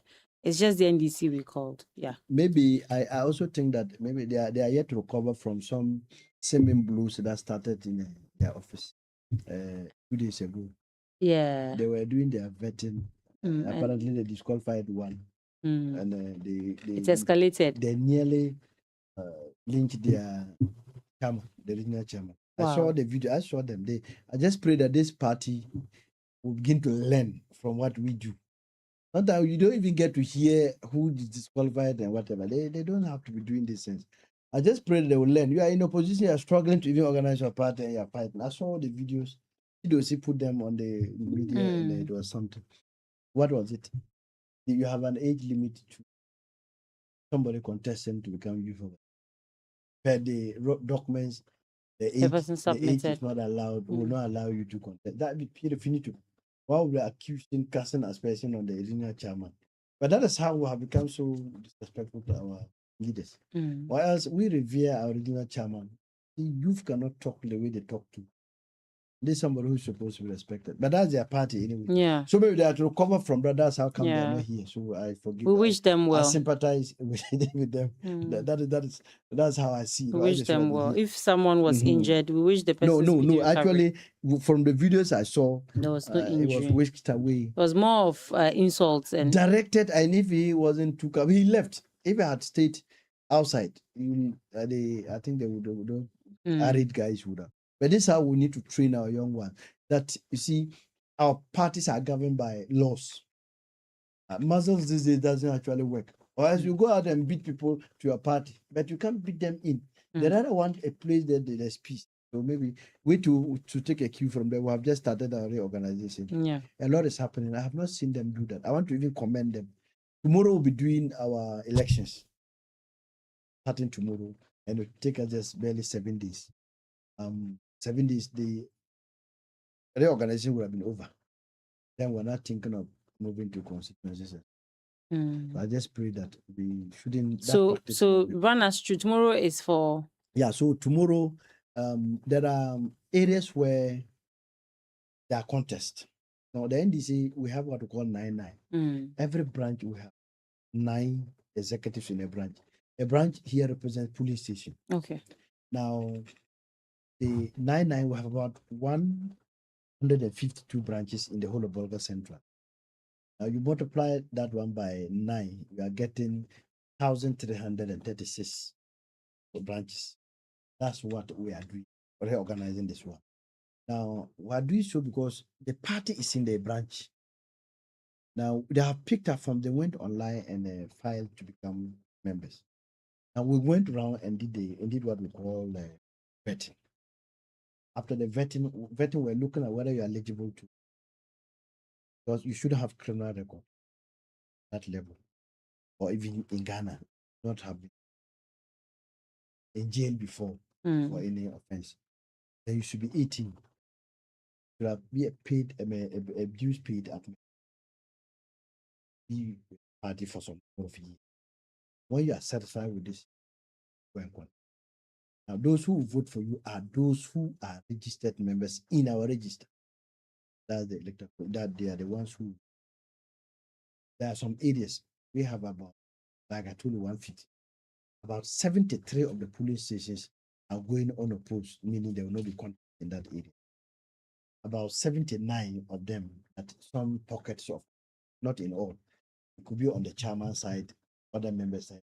That's those 73 areas where the elections. So we are coming to the various areas. They already know because we've given them this and where the elections will be. That's where we'll be going to do.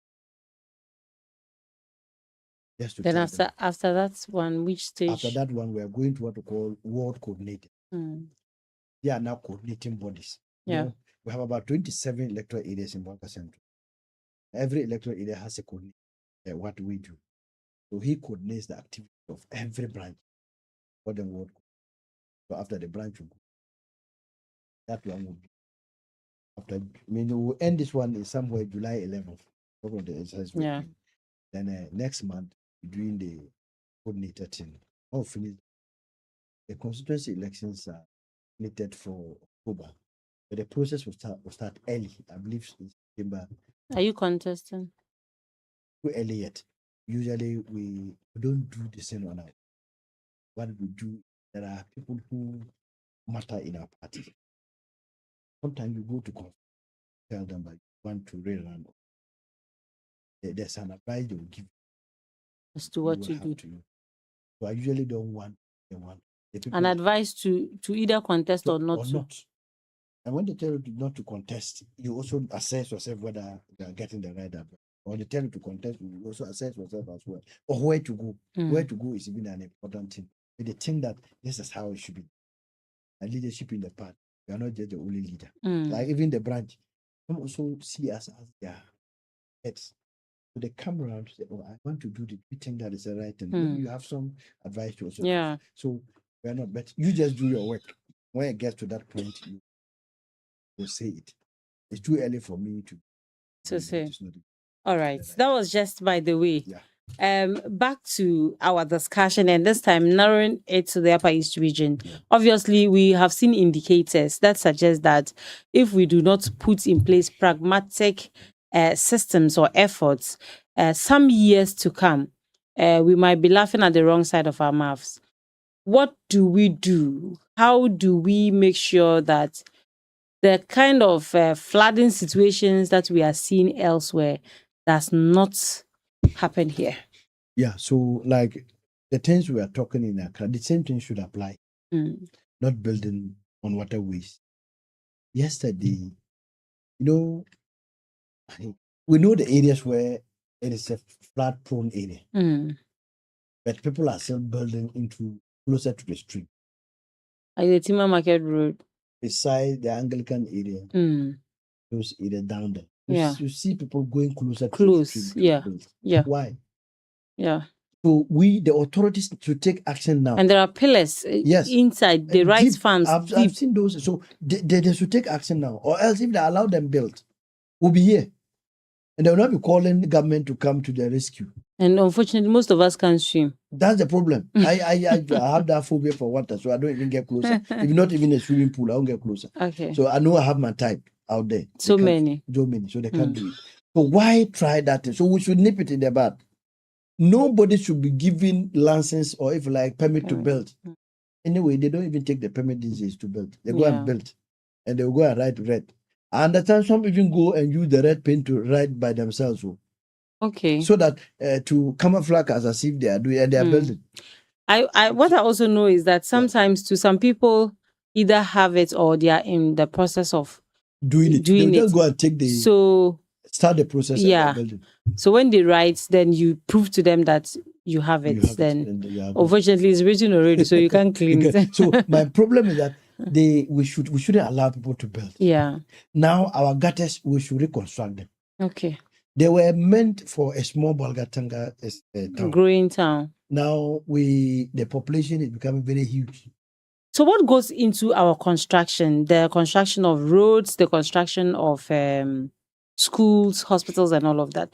Don't we usually have an anticipation that, okay, in the next 10 years, this is a growing community. We are going to have more, cars driving on this road. More people are going to be living in this community. The population is obviously going to increase. And so the gutter will be accommodating more waste from homes and all of that. Doesn't that go into architecture? It does.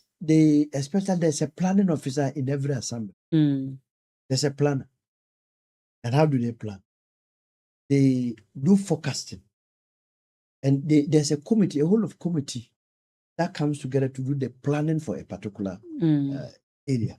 So when they are having that type of meeting, there are several engineers that are called to come put up their projections. So you have somebody from Ghana Water. There are waterways you don't build. That where they want water to pass, you don't build. You saw what happened at the MTN office. Yeah. They have to close for some time because a pipe burst under. How did they? A huge pack.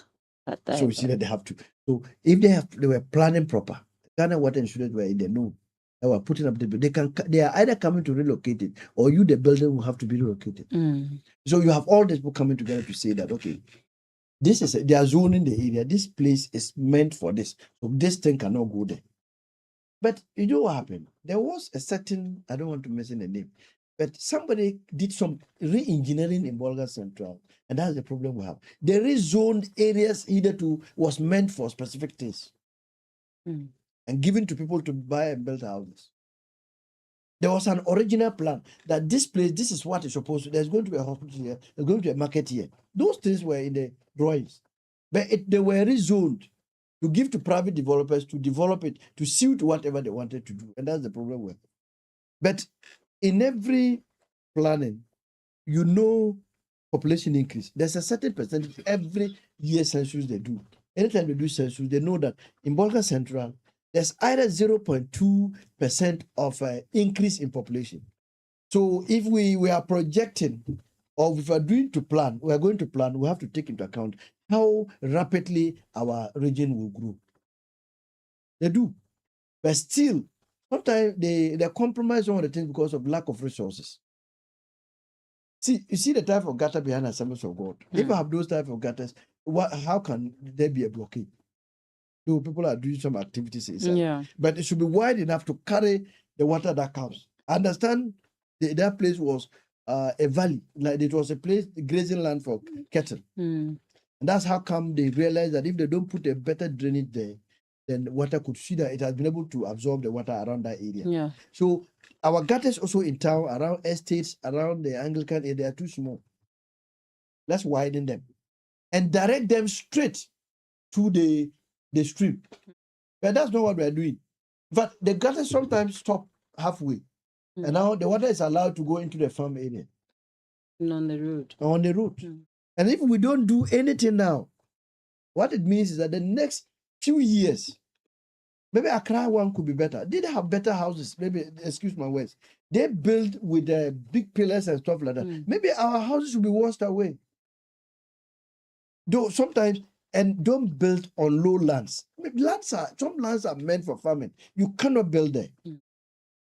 For instance, the irrigated lands, you can't go there and build. So let's also consider some lands as farmlands forever. And move to high areas where there won't be flooding. And the disposal of our waste. Have you seen what is happening around the Kola? When you are going, you see them, they have poured rubbish. They pour them in the night, as I told you. I have seen this one in the night. Somebody poured it. Hey, then he took off with his bicycle. And sometimes when they pour, the type of people pour, excuse my words, those who have mental problems. Yeah, those are they give to them to go and pour. And give them 1 cedi, 2 cedi. And they go and pour it in the Kola around that area. And when you are coming, that's where we almost everybody see. That's somebody's some living organisms habitat. So we have fishes in Kola. Yes. And those. So you can imagine. Yeah. So they pour them around there. And that is human activity too. We should desist from doing this. Our landfill site, the assembly should also be proactive in putting those containers at where they are supposed to be put. You see that they have somehow. I think it's basically an issue of attitude. Even with the containers, yes, somebody might see the container. And pour it outside. You might have a dustbin that is not so full, but somebody will go and would not position the container well and pour it outside instead of pouring it into they even bend and destroy the containers as well. Where we put our container for a school, you have the locals coming down, rather pouring fire. And it's burning, it will burn throughout the night and weaken the container, sometimes eventually destroy it. So attitude is also a problem. But can we enforce a law that if you have a house, you should have a dustbin? Okay. Now, and you should belong to at least a house should have it. When I come out, you get a sticker of a company that is taking it. Let's encourage more people to go into waste management companies. Yeah. So that they can dispose them for us. It also comes with its challenges. I'm sure we'll have another time to talk about it. Sometimes even going around to take the monies from these people, I don't know, sometimes they feel that, why am I paying so much for the baller? Why am I paying so much? But if they are educated to know why, they think that it's only the courtesies that need those ones. You need it as well. Now there are areas where you can't dispose anything. You can't come out and be everybody is having this. So you have to let it. If you have so many companies, you don't need to pay so much for it. In the whole month, if you are made to pay 50 cedis for it to be disposed, I mean, there won't be a problem. We should be educated to understand why we are not only is it endemical to or floods or something, but even our health. Yeah, mosquitoes, you pour food, whatever, they jump into and come and jump into your food. Yeah, flies. Cholera all over. Yeah. So those things should be indicated. Sanitation. Okay. What we used to hear of summer, it was scary. Yeah.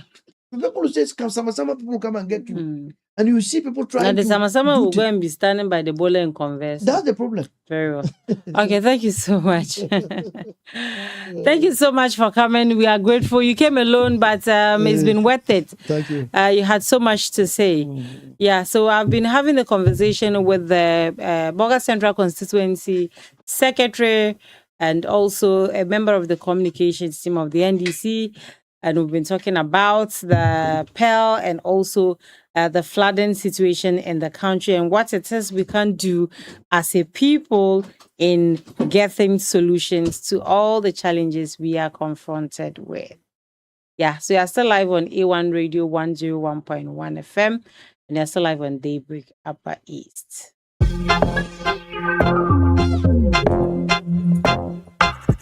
Lyrics on the More music on trendybeats.com. forget map, make sure you go. Minimum be bone gross. Young con is low. You swat you see at CS room. She say, I know yanda. Yet you room 2 4 yanda. What the cool was to get your man back to money matter.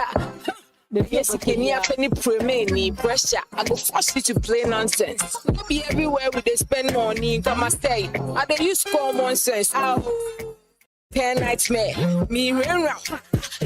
What khaki I used to your lorry fair. You need to show crack. Kumedia kumi preko. Erade kai mi now make one summer Joshua go baby. Then you find me 50 Ghana come and net preko. Hello, how far? Hello, 1, 2, 3, argument done. Hello, hello.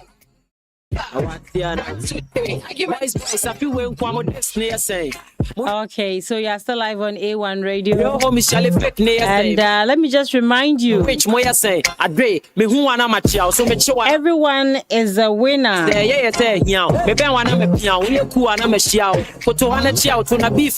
Yes, everyone is a winner in the Ongalicious Abin Waha promo. Over 4 million Ghana cedis worth of cash prizes. And other prizes to be won. Just to look for the special Ongalicious promo pack. Submit 20 Onga powder promo sachets and Onga shrimp tablets promo wrappers at any Onga redemption center near you and receive your sachet card. Your scratch card, I beg your pardon.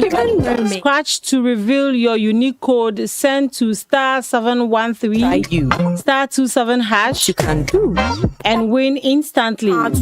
So want to me in Riamenka. Want to me in Diamempa. Cash prizes up to 200,000 Ghana cedis. There we go. Deep freezers, smart TV, kitchen appliances, and more. Where? Promo runs from the 15th of April to the 15th of July 2026. Please bring Hurry, don't miss it. sugar, eggs, Terms and conditions apply. mix sweet eggs. So the redemption centers in the Upper East region for the Onga promotion, Argument done. Hello. we have some agents you can contact. Prima Azuma on 020186 Done. 2231. Done. Argument done. And the location is Mr. Alex Sawaba. We also have Azuma Joy's Get Rich behind the post office. When you go there, you can also redeem. Call them on 050-806-5506. Back to money matter. Elizabeth Akuribire. Call on 0241-530049. Morning, come and stay. And that's the Queen Latifah New Market entrance. Nightmare. Linda on 0242-299-022. Mr. Kofi Navrongo main station. This advert is approved by the Food and Drugs Authority. A lot of people these days wake up very tired and exhausted. They wake up as if they were beaten in the night or they carried concrete in their sleep. Some people even wake up and feel like they ran a marathon. Like they ran from Boga to Aliwali. and back. Why? Because they sleep on inferior mattresses. Would you buy a blade that doesn't cut? How about a freezer that doesn't cool enough to freeze? What about medicine that doesn't cure you of your pain? No way, right? So why would you buy a mattress that doesn't provide you with good quality sleep and rest? As humans, we spend about a third of our lives in bed. Since you are going to spend that much time, my brother, my sister, wouldn't you rather be lying on a mattress that is clean and just right for your body? Be smart, oh my dear. Treat yourself well. Don't spend 1/3 of your life sleeping on the wrong mattress, or else they do yourself. Latest foam mattresses are durable, they are quality, they are strong, and not made of rubber as other mattresses. Get to any latest foam showroom in the region for your latest foam mattresses, pillows, and foams for your chairs and others. Latest foam, your partner for life. We'll make it for you if you come and visit me. Please bring milk, butter, sugar, eggs, then add polo honey. We go make sweet eggs. Hello. 1, 2, 3, argument done. Hello. Hello. 1, 2, 3, argument done. Argument done. Argument done. What's done? Argument done. African mermaid. All right. On that argument done note, I want to thank all of you for your time and for your listenership. It's been quite a day, and we are so grateful to you out there listening to us in your offices, in your cars, at home, in your workshops, wherever it is you might be doing the listening from. We say good morning and thank you so much for choosing to do this with us. My name is Humukusum Tahiru, ably produced by Brakalala and Moses Appiah. Brakalala makes it possible for us to get all the visuals that we give out to you on Facebook and on YouTube. We have Moses Appiah with content production and supported by Nelson. We also have Abuaji Emmanuel, who is head of programs here at A1 Radio and also head of our technical team, making it possible that all sounds are clear and loud at your receiving end. Once again, we want to say thank you, and we encourage you to stay locked on the dial as we have other interesting programs coming your way. Brakalala is already in studio and he'll be giving you an electrifying program this morning to the afternoon. So you have no reason flipping that dial. Have a blessed morning and enjoy all other things we do here on A1 Radio 101.1 FM. Ciao, ciao, bye-bye. See you tomorrow for another edition of Daybreak Upper East. What's up, Flay Nation? This step here. Come on. Yeah, baby. Hey. Am I no more? Am I no more? Hey, Jim. Yes, him.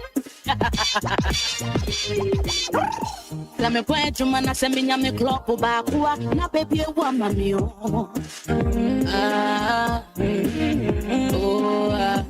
kakra ba shame ho de me di be chame no mu de me ma no pare mi o obi frame na for mami yan ko stress wo plumba